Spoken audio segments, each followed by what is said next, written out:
तो नमस्कार और स्वागत है आप सभी का। और देखिए हम इसमें बात करने वाले हैं अभी वर्षा के बारे में। वर्षा और वर्षा के प्रकार। वर्षा यानी कि रेनफॉल। और वर्षा की प्रक्रिया अगर हम बात करें किसे कहा जाता है, तो नॉर्मल सी चीज़ है कि क्या है कि जब जल वाष्प से भरी हुई वायु या हवा ऊपर उठती है तो तापमान में कमी आने के कारण उसका संघनन होने लगता है। और संघनन होने के बाद मेघों का निर्माण होता है। मेघ यानी बादलों का निर्माण हो जाता है। और जब बादलों का निर्माण होता है और जब धीरे धीरे मेघ में यानी बादलों में जल वाष्प की मात्रा अधिक हो जाती है और वायुमंडल उसको संभाल नहीं पाता, तो इसके बाद ये वर्षा के बूंद के रूप में नीचे गिर जाते हैं। तो ये वर्षा कहलाती है। अगर हम वर्षा के प्रकार की बात करें तो वर्षा 3 प्रकार के होते हैं। पहला है संवहनी वर्षा, दूसरा है पर्वतीय वर्षा और तीसरा है चक्रवाती वर्षा।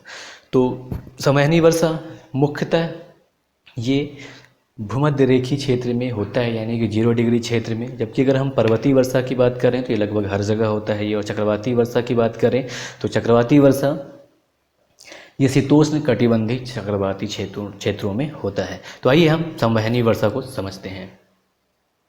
देखिए संवहनी वर्षा की प्रक्रिया में क्या होती है, इसकी जो उत्पत्ति होती है यानी कि संवहनी वर्षा यानी कि कन्वेक्शनल रेनफॉल कहा जाता है इसे। तो इसकी उत्पत्ति गर्म एवं आर्द्र वायुओं के या पवनों के ऊपर उठने से होती है। और जब ये भूतल यानी कि पृथ्वी का तल बहुत ही ज़्यादा गर्म हो जाता है तो उसके संपर्क में आने वाली पवनें क्या होती हैं, गर्म होती हैं। और गर्म होने के बाद वो ऊपर उठती हैं तो संवहनी धाराओं का निर्माण करती हैं। और जब ये अधिक ऊंचाई पर पहुंच जाती हैं ये हवाएं, तो वहाँ पे पहुँचने के बाद ये हवाएं पूर्णतः स्वतंत्र हो जाती, संतृप्त हो जाती हैं। ठीक है, यानी कि बिल्कुल फुलफिल हो जाती हैं। और उसके बाद या फिर उसके बाद जब संतृप्त हो जाती हैं तो इनका संघनन होना शुरू होता है। और संघनन होने के बाद ये यहाँ पे काले कपासी वर्षी मेघ बनते हैं और बहुत ही ज़्यादा तेज़ बारिश करते हैं। तो ऐसे वर्षा को संवहनी वर्षा कहा जाता है। यानी कि इसकी उत्पत्ति जैसे कहा आपसे गर्म एवं आर्द्र पवनों के ऊपर उठने से होती है। तो गर्म और आर्द्र हवा कहाँ मिलेंगे, तो ये 0 डिग्री पे मिलते हैं और वहीं पे ये ज़्यादा बारिश होती, ये वाला बारिश होता है संवहनी वर्षा। और इस वर्षा को संवहनी वर्षा कहा जाता है। साथ ही साथ जो विषुवतीय प्रदेश यानी कि 0 डिग्री क्षेत्र है वहाँ पे ये वर्षा सर्वाधिक होता है। और अधिक तापमान और आर्द्रता के कारण क्या होता है कि इन क्षेत्रों में प्रत्येक दिन लगभग दोपहर 2 से 3 बजे के बीच करीब घनघोर बादल छाते हैं और कुछ क्षणों की मूसलाधार वर्षा होती है। उसके बाद सायं 4 बजे तक ये बारिश रुक जाती है। तो ये हो गया संवहनी वर्षा। जो नेक्स्ट है वो है पर्वतीय वर्षा। उसकी हम बात करें तो पर्वतीय वर्षा भी होता हवा के वजह से ये बारिश है, लेकिन इसका प्रक्रिया थोड़ी सी हो जाता है। इसमें क्या होता है कि जलवाष्प से भरी हुई हवा जब आगे बढ़ती है और ये किसी पर्वत या पठार के ढलान के साथ जब इसको ऊपर चढ़ना होता है तो ऊपर चढ़ने की प्रक्रिया में ये वायु ठंडी हो जाती हैं और संतृप्त हो जाती हैं।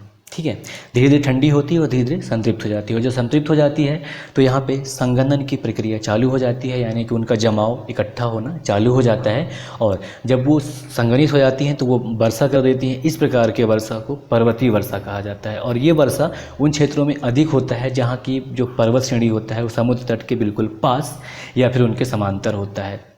और मतलब अधिकतर जो वर्षा होता है वो पर्वतीय वर्षा के रूप में ही होता है। साथ ही साथ और जैसे जैसे ये पर्वत की ऊंचाई बढ़ती है वैसे वैसे वर्षा की मात्रा भी बढ़ती जाती है। साथ ही साथ इसका ये भी क्षेत्र है कि एक तरफ जिधर बारिश ज़्यादा होता है उसे पवन अभिमुख ढाल कहा जाता है, पवन अभिमुख ढाल कहा जाता है। जबकि पवन जब एक बार बारिश कर देती है उसके बाद आगे बढ़ती है तो दूसरे तरफ जिसे कि पवन विमुख ढाल कहा जाता है, यानी कि लीवार्ड स्लोप कहा जाता है, वहाँ पे बारिश कम होता है। तो ये है पर्वतीय वर्षा की प्रक्रिया। अब हम चक्रवाती वर्षा की अगर हम बात करें तो जो वर्षा चक्रवातों की वजह से होती है ऐसी वर्षा को नॉर्मली चक्रवाती वर्षा कहा जाता है।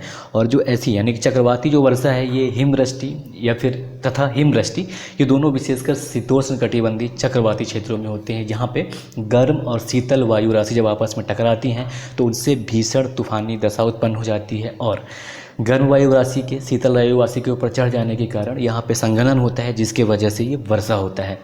साथ ही इसके चक्रवाती वर्षा की अगर हम बात करें, जैसा कहा आपसे कि इसमें गर्म हवा और ठंडी हवा जब आपस में मिलती हैं तो इनका संघनन होता है और उनके संघनन के फलस्वरूप ही चक्रवाती या जिसे वातावरीय वर्षा कहा जाता है वो वर्षा होता है। तो दोस्तों ये था वर्षा के बारे में थोड़ी सी जानकारी। उम्मीद करता हूँ आपको अच्छा लगा होगा। नमस्कार, जय हिंद।